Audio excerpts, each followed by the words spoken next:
Mangwanani akanaka muri yeZimbabwe tinokuchingamidzai zvekare kune chimwe chirongwa pano paZim Facebook Secrets and Confessions. Tadzoka zvekare nemamwe messages kuri seiko kwamugava muri kumativi mana enyika. Regedzai tiba tapinda messages edu atadzoka takakubatirai. Message yedu yekutanga yakamira sekudai so. Hanzi makadi zvenyu mukoma ndinokumbirawo kuti muge muchindiposterawo nyaya yangu makavikawo chitupa changu. Inini ndauya pano ndiine confession yangu iyo yandiinayo uye zvekare mukoma zvinhu izvi zvakabva mukuitika. Ini ndinoona sekunge sleep over yakakosha mukoma Nashi. Ndakabva mukubuda murelationship apa murume uyu ari kuramba achingondinetsa, saka ndodawo kuti dare renyu muri yose yeZimbabwe kune ose uyo achanzwawo confession yangu ange achindibatsira. Baba ava ndoramba ndichidanana navo kana kuti kwete here? Ivo mukadzi avatomborina ende vanondida zvekudaro. So we had been dating kubva muna June, kutanga kwa June ndo patakasangana, then we started dating. Ndainge ndisati ndakamboenda kumba kwavo kusleep over. Ivo vaigara vachida kuuya kumba kwangu, but ndaingovapa mamwe excuses until vazonditengera phone. Saka vakanditengera phone last weekend iyo mukoma Nashi. Mushure mekunge vanditengera phone ndo pandakabva ndachizoona kuti murume uyu zvechokwadi anondida. That was when paakazondikumbira kuti ndinge ndichizouya kumba kwake. Andikumbira kuti ndinge ndichizoya kumba kwake. I then agreed mukoma ndokubva ndachizoenda kumba kwake. So last night I was at his place. KKK mukoma, sleep over yakakosha manzwa imi. So when I arrived there it was somewhere past 4 p.m. ndobva ndatanga kutsvaira tikabika paya tikadya ndokubva tarara zvedu takasika bonde redu 2 rounds. Then that was when we went to bed. Mukoma Nashi ndakamuka ndiri pafloor, saka iye anongogara mu1 room. There was this other big dish that was close to the bed. Ndakangomuka ndatovamo mudishi muyamuyam ko how far na iyo akabva avhunduka. Saka munhu uya wekuti ane mavato and not kuti anongoita mavato chete. Mukoma Nashi anoti kana akarara anenge achirwa, ndizivi kuti anenge achirwa nanani. Iye anenge achiti hanzi ndairota ndichirwa nevanhu apa ainge achindirova. Mukoma Nashi handina kurara usiku hwose, ndainge ndangojegera zvino kuti ndisazorohwa zvibhakera. Apa aiti kana akati ngonono obva aburitsa mweya. Mukoma Nashi, this guy I don't think kuti I can stay with him for the rest of my life. Sleep over yakakosha, ndazozviona. Ndoita sei navo baba ava? Ndoramba ndichivadata here kana kuti ndongovarambira mavato avo iwawo? Muri yeZimbabwe ndo message iyo yandakatumidzirwa ichibva kuna vanzvadzi vedu.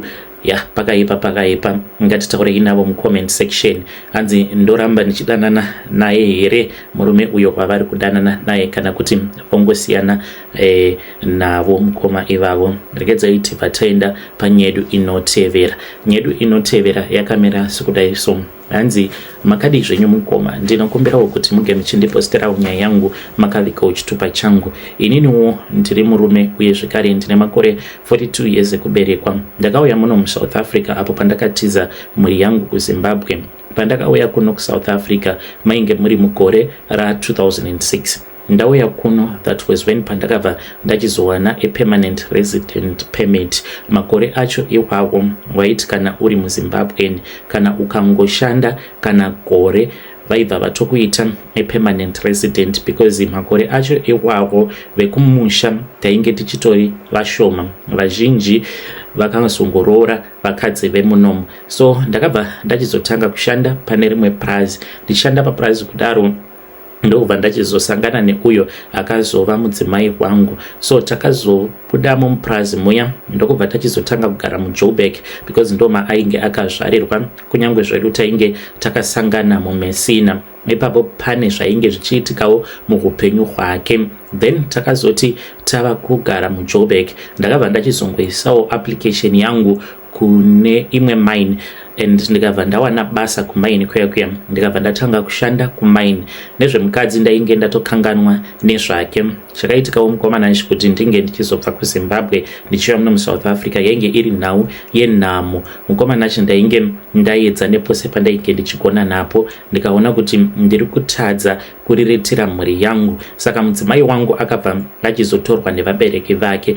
Zvino mudzimai wangu aiti kana akandigurira, vabereki vake vaibva vachizomira naye vobva vamuti iwewe ita zvaunoona zvinokuitira kuti unge uchikwanisa kuchengeta vana vako, uyu irombe. Apa vachibvira ini kuti nekuda kwekuti ndainge ndiri rombe, so I deserved kuti mukadzi wangu ange achindihurira. It was very painful mukoma. Mudzimai iye aiti ainge achindida, but kuti ndinge ndichiramba ndichigara naye knowing very well kuti ainge aine nguva idzo dzekuti aimbopota achienda achinosangana nevamwe varume. It was very painful. So ndakazomubira mari ndokubva ndachizotiza nemari iyo yandainge ndamubira, yainge achiti ainge achida kuti tinge tichizotenga stand muHarare kwava kuuya kuJoni. So ndakati ndichishanda pamaini apa mukomanashe painge pachishanda vanhu vekuMozambique vakawanda nevekuMalawi kubvira kuma 1980s. Maini iyoyo yainge ingori maini, pamaini pekuti panongoshanda kana uri muSouth African paingoshanda maZulu uye zvekare maMozambican ndo vainge vakawanda, ende vaita zviya zvekuti kana munhu akura obva aenda kuMozambique obva anotora mwana wake obva atanga kushandawo pamaini ipapo. Zvekare vekuKZN ndo zvavaingoita, vaingoti uyo anenge akura kana kuti anenge ava kurwara obva aenda, kana kuti varungu vacho obva vamuudza kuti enda unotora mwana wako ndiye achauya achizoshanda pachinzvimbo chako. Saka kuti unge uchiwana basa zvekungoti waisa application watiwana basa, kana ivo vaitokubvunza kuti wakariwana sei basa iroro. So inini mukoma pandainge ndichishanda ndiri muPrazi ndainge ndiri munhu aiteerera stereki. Vamwe pavainge vachiramba kutumwa mabasa nemurungu uyo watainge tichishandira, inini ndaiita basa even though tainge tisingabhadharwi mari yakawanda. Saka murungu akazotanga kundifarira ndokubva achizotanga kundidzidzisa mabasa akasiyana siyana. So then I ended up being a boiler maker. Ndainge ndava kutogadzira maslavery trailer muPrazi imomo, kutotanga from scratch. Murungu aingotenga simbi dzacho, inini ndobva ndatogadzira trailer rose. So by the time pandakazoaplya kumaini ndainge ndava neexperience. Ndakangosvika nekungobhita mamwe madhara ose ainge aripo pamaini ipapo. Zvino mukomanashi mumaini makafanana nemuPrazi because munenge muchingorarama pachikomboni lifestyle, ende mukomboni munhu anoroyewa noti zvekutamba. Saka takati tichigara pahostel kudaro, mudzimai wangu akatomboti dai tatsvaka kumwe kwekugara, nekuti wopedza ndiri kurota pane munhu asiri kuda kuti tirambe tichigara panapa nekuda kwekuwana kwawakaita basa. But mukoma, sezvo ndainge ndichida kuti tinge tichisevha mari, that was when apo pandakabva ndachizoudza mukadzi wangu kuti ini ndainge ndiri wekuZimbabwe ende hakuna aikwanisa kuzondiroya. Mukomanashi, that was when patakafirwa nemwana wedu wekutanga. Ndakarwara ndikaita sekunge ndichafa, saka pakuzotanga kufamba tichienda mudzin'anga ndipo apo patakabva tachizoudzwa neimwe n'anga yekuDurban kuti inini kufa kwangu kwainge kwava padhuze nekuti ndainge ndakatogadzirwa ende ndainge ndakatoisirwa poison muchikafu, iyo yavanoti slow poison muno muSouth Africa. Saka kuti ndinge ndichizoramba ndichirarama ndaifanira kutoti ndinge ndichitopiwa chitokoloshi. Muno vanozviti zvitokoloshi. Nemudzimai wangu mukoma takaona kuti tainge tisina choice ndokubva tagamuchira chitokoloshi ichocho. Chitokoloshi ichi takapiwa riri bhodhoro, kainge kari kabhodhoro. Mukati mekabhodhoro imomo mainge muine kanyanga uye zvekare mainge muine mafuta awo andaifanira kuti ndinge ndichizopota ndichizora. Saka vanhu ava vandainge ndichishanda navo mukomanashi vainge vakandiroya ende gumbo rangu raigara richingorwadza. Dzimwe nguva gumbo rangu raitombobuda makonye richiita sekunge riri kutoora. Saka ndainge ndakanzi ndinofanira kupota ndichizora mafuta iwawo pachironda pangu. So mafuta awa mukoma akazoti apera ndokubva tachizodzokerako kuDurban. Patakadzokera kuDurban mainge mava mugore ra2009. Ipapo ndainge ndatowana promotion kubasa. Then tadzokera kuya takabva tachizonzi taifanira kuti tinge tichizotenga mombe. Takatenga mombe mukoma ndokubva tachizouraya mombe iyoyo. Mombe iyi takaiurayira musango tisingatosivi kutoti zvatainge tichiita tainge tava kutodzidzisa chikwambo chacho icho chatainge takapiwa. Chikwambo ichi tainge tisina kuchipirwa kuti tinge tichizoita mari nacho, asi chainge chiri chekungondichengetedza pabasa sezvo ndainge ndiri munhu ainge achiroyiwa kubasa nevanhu vekuMozambique. So tainge tatochidzidzisa ropa chikwambo ichi mushure mekunge tauraya bhuru riya ndokubva tadzoka kuJoburg. Ipapo tainge tava kutogarawo kuma-suburbs uye zvekare tichitorarama upenyu hwakanaka. Then that was when apo patakabva tachizofirwa nemwana wedu. Mwana wedu uyo akafa muaccident, but mudzimai wangu iye akatorota hope mwana achibayiwa nemapanga, but akandiudza kuti mushure mekunge mwana uyo afa akabva achizomurota chava chipoko, akati ndaurayiwa nababa, urombwa hwavo ndo hwandiurayisa, chikwambo chavo chava kuda ropa zvekare. So mwana uyu akati afa kudaro tiri parufu rwake ndakangoona vision, ndakachiona chikwambo chiya chakagara pamusoro pecoffin remwana wangu mukoma. Ndo pandakabva ndatoziva kuti ndainge ndatoromba. Zvino takadzokera kuDurban kuya, asi nganga iya yainge yafa sezvo vana vacho vainge vava ivo vainge vachienderera mberi nemabasa avo ainge achiitwa nababa vavo. Ndakabva ndachizoti ini vana vangu handidi kuti vange vachizofa. Apa kana ndichiti vana vangu ndainge ndichibvira vemuno muSouth Africa vandakaita nemudzimai wangu wemuno muSouth, ndikabva ndati handidi kuti vana vangu vange vachizofa. Saka nganga idzi dzakabva dzachizoti kwandiri, zvino kana uchiti haudi kuti vana vako vange vachizofa, zvino icho chikwambo chenyu chichida ropa, makachijaidza ropa, muchazvifambisa sei?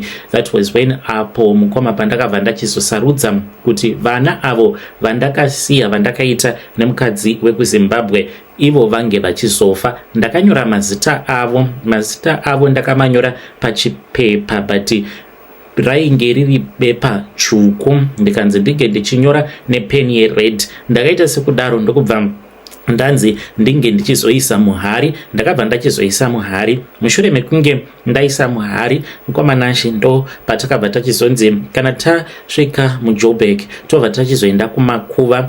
Musiku ihwohwo watinenge tasvika muJoburg tinotoenda kumakuva. So takasvika muJoburg, it was somewhere kuma past 3 am ndokubva tachizoenda kumakuva. Ndikabva ndachizonosiya hari iyoyo kumakuva. Then mangwana acho makuseni takamukirako kumakuva kuya sezvatainge takaudzwa nasekuru vekuDurban kuti kana kuri kunzi mhiko dzinenge dzaita taifanira kuti tinge tichizoishaya hari iyoyo. Takamukira makuseni, it was somewhere kuma past 7 patakaendako kumakuva ikoko ndokubva tatsvaka hari iya, ende hari iyi hatina kuiwana. Kwava kubva tachizodzokera zvedu kumba. Vana vangu mukoma vakapera kufa. Mudzimai wangu akatomboedza kuti ange achidzifambira nyaya dzacho, ende mukufamba aitoudzwa kutoti murume wenyu ari kuSouth Africa, murume wenyu ndiye ari kuzvikonzeresa. Asi nekuda kwekuti mishonga iyo yacho yatakapiwa yatinoshandisa iri very powerful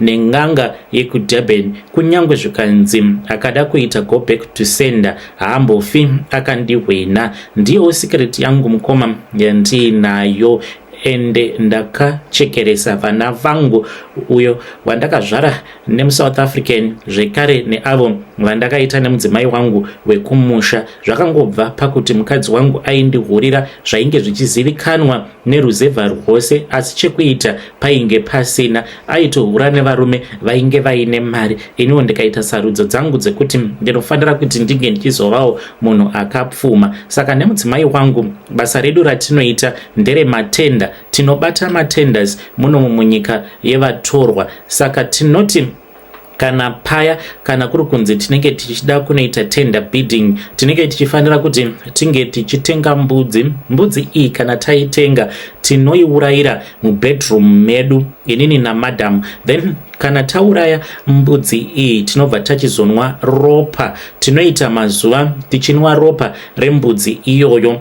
Then kana kuri kuzonzi tikazoendesa mapapers edu for a tender bidding kwamanashi, no matter what, without even corruption, tinotongohwina tender iroro. Ndo business ratinoita nemudzimai wangu. So makazoti mava mugore ra 2014 mudzimai wangu akamboenda kuchurch, kune imwe Pentecostal church yekumusha. Asvikako kuya akabva achizoudzwa kuti baba vekwenyu vakaenda kuSouth Africa ndivo vari kuchekeresa vana venyu. Ndokubva chechi yachizotanga kunamata. Vanhu ava vakaenda pamutsanyo kwemwedzi wose vachitsanya kuitira kuti inini ndige ndichidzoka kumusha, nekuti zvakanzi kana ndikangokrosa border ndikadzokera kuZimbabwe urombwa hwangu hwose mukoma hunobva hwaexpire. Saka I make sure kuti no matter what handitomboendi kuZimbabwe. Hama dzimwe ndo dzinotouya kuzondishanyira kuno, kunekuti ndakatozvipa chitsidzo chekuti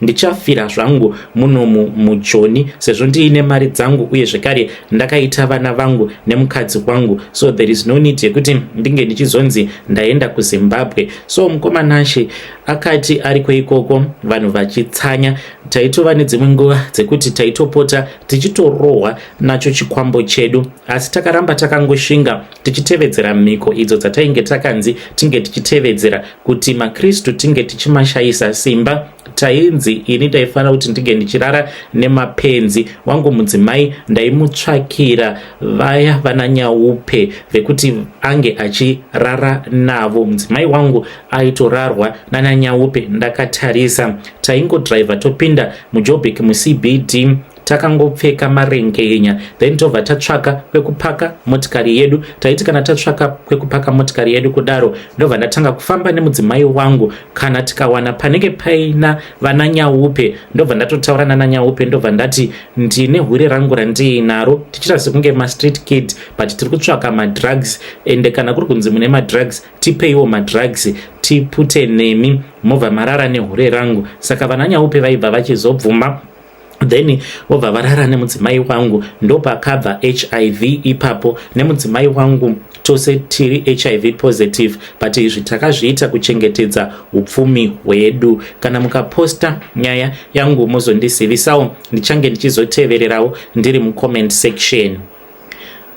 Yo, muri yeZimbabwe ndo message iyo yandakatumidzirwa ichibva kuna mukoma vedu. Zvakangooma hazvo vedu we. Strange things indeed they do happen in this world. Pakaipa. Hanzi taitofamba muJoburg tichitsvaka vana nyaupe. Hanzi taiti kana tikawana vana nyaupe vobva varara nemudzimai wangu. Zvakangooma hazvo vedu we. Hanzi ndo patakazobatira chirwere cheHIV ipapo.